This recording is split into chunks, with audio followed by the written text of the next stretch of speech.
Hello everybody, Level Shark here, bringing you another video, and I just finished watching the highlights of Extreme Rules that happened hours ago.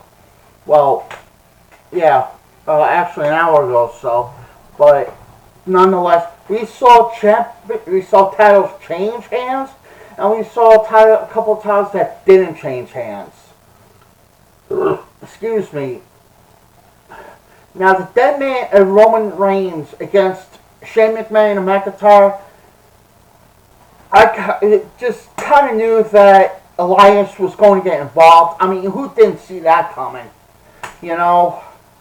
And Shane McMahon is trying to pull out all the stops, trying to beat Reigns and Undertaker, but was it going to happen?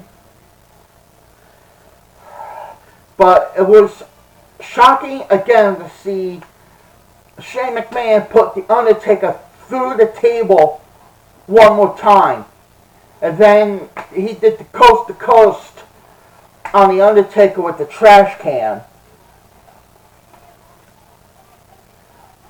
But while Roman was outside with the other guys, Shane McMahon was crawling over so he could pin The Undertaker.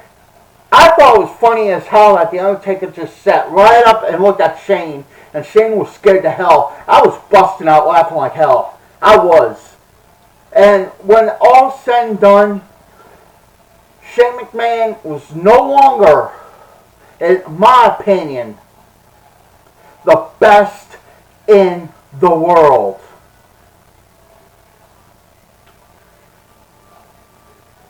Now, then we saw like a tag team title defense with the Usos against the Revival. Tag team titles on the line. Like I said before, Revival deserves to be tag team champions, and I was right. They deserve it. Revivals are still the Raw tag team champions. Speaking of tag team champions, so much for Daniel Bryan and Eric Rowan being tag team champions. I, honest to God, thought Machinery was going to be tag team champions. I mean, I was hoping, I was praying that Heavy Machinery would be SmackDown tag team champions, but nope. But I'm glad, nonetheless, that the New Day are now the 6th-time SmackDown tag team champions.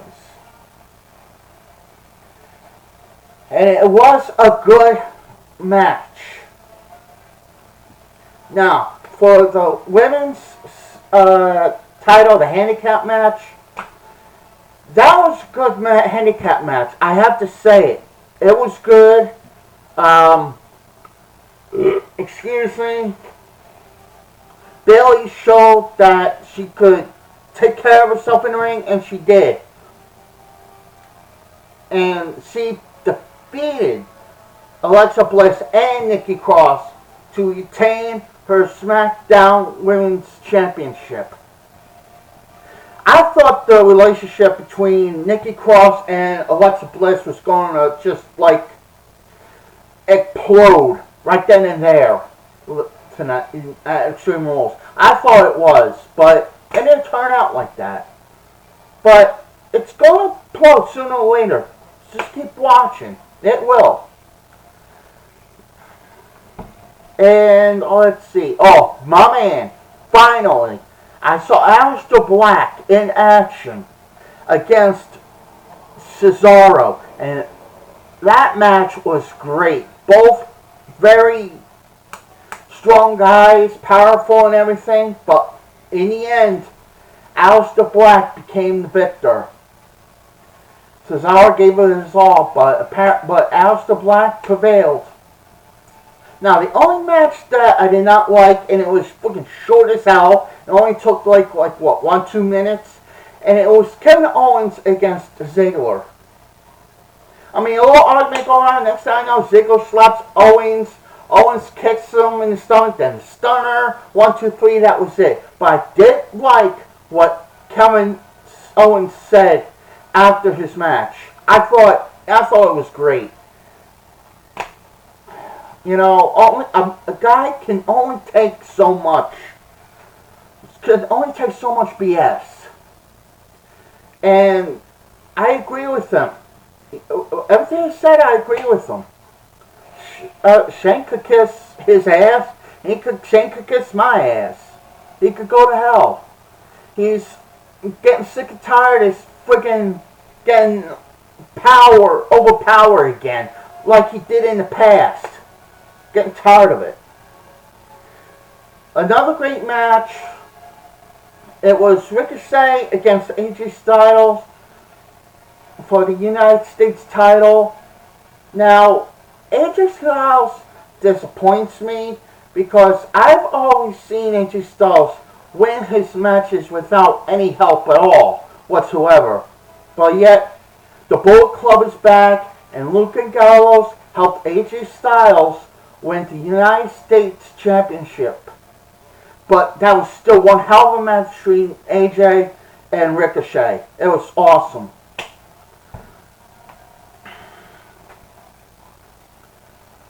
Then, let's see. We saw a great intergender tag team match against Rollins and his girlfriend Becky Lynch against Baron Corbin and Lacey Evans. Candlesticks was in the middle of it and everything, still chairs. After Seth Rollins saw Baron Corbin friggin' hit Becky Lynch with his finishing maneuver, Rollins lost it. He got grabbed the candlestick. He was just wailing out on friggin' Baron Corbin. Hit him with 3 curb stomps. And still held his champion. And they retained Becky Lynch and Rollins retained the championship. But right after that match ended, and this, I hate to say it, this sucks for me. The reason why I see this is because I'll get to my opinion after that. After I say this. Brock Lesnar came down the ringside with Paul Heyman and the Money in the Bank briefcase. And after Brock Lesnar threw around Seth Rollins a few times with a belly-to-back suplex, number of times, he cashes in the Money in the Bank briefcase. And then 1 at 5. 1, 2, 3. Rollins is no longer Universal Champion, and Brock Lesnar is the 3-time Universal Champion. Now, the only reason why I say this sucks, in my opinion,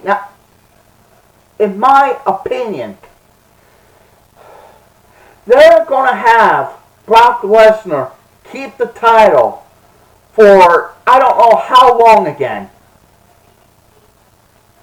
The only reason why he lost it the last time, why he lost it to Seth Rollins, is because we thought Brock Lesnar was going to go to UFC. And I don't know what happened in there, but between now and then, but apparently Brock Lesnar couldn't make it in the UFC anymore. I don't think he could be able to anymore. I've seen guys in there that could whip Brock Lesnar's ass. And they're about either the same size or less the size of Brock Lesnar. But anyway, Brock Lesnar is now the 3-time Universal Champion. And now they're going to have Brock Lesnar stay Universal Champion for quite some time. I mean, Rollins will be able to get his rematch against Brock Lesnar to get the title back. I don't know if that's in effect or not, because last time I remember they said that, oh, we're going to take the rematch clause out. so you won't have no more rematches to be against title opportunities. Well, that's bullcrap. Because apparently they threw that out of the window because they kept saying a lot of things that they were going to change, and they threw that out the window. Like I said, they're like crooked politicians. Instead of speaking through their mouths, they speak out of their ass. And they just can't keep with one thing that they're going to do. They always freaking go change it on either off the fly or they let it go for a while and then they change it again. Extreme Rules was pretty good. It was good. I liked the couple of matches on there. But I do not like the fact that they made Brock Lesnar cash in the Money in the Bank contract, and he is now 3-time Universal Champion. And now, like I said, they're going to keep him as Universal Champion as freaking long as they want, because they've done it in the past. They've done it in the past. Brock Lesnar was the youngest heavyweight champion in WWE in history. It was either that or Randy Orton. One of the two. Either that or was both at the same time. But they kept him as heavyweight champion for the longest time as I can remember. Now they're going to do it to him again. They're going to keep him as Universal Champion as long as they want. They'll probably keep him until he either beats CM Punk's championship record before CM Punk left the WWE for good, or he's just going to have Brock, they're just going to tie it with Brock Lesnar. So it's just nuts. But I'm glad that some of the wrestlers are finally stepping up a little bit more. But there are other wrestlers that came from NXT that I would like to see in the ring, and they're just being put on the side. EC3, we don't even see anymore. He's out of it. Bobby Roode, not as much anymore either. I mean, and there's more NXT talent that comes from NXT into the roster of Raw, SmackDown. I mean, and they're not being used. It just makes me freaking sick that they bring them over from the NXT over to the main roster and they barely use them. I don't know. That's all I'm going to end this video here. That's all I could say. But like I said, once again, Brock Lesnar is now 3-time Universal Champion, and they're going to keep him as Universal Champion as long as they want. You know, because that's WWE. That's how they work. And AJ Styles is the U.S. champion. Because, you know, he disappoints me by having his buddies help him win the title. But nonetheless, he's U.S. champion. So AJ Styles, you disappoint me by trying to win a match on your own, and you didn't. And the New Day is now 6-time WWE SmackDown Tag Team Champions.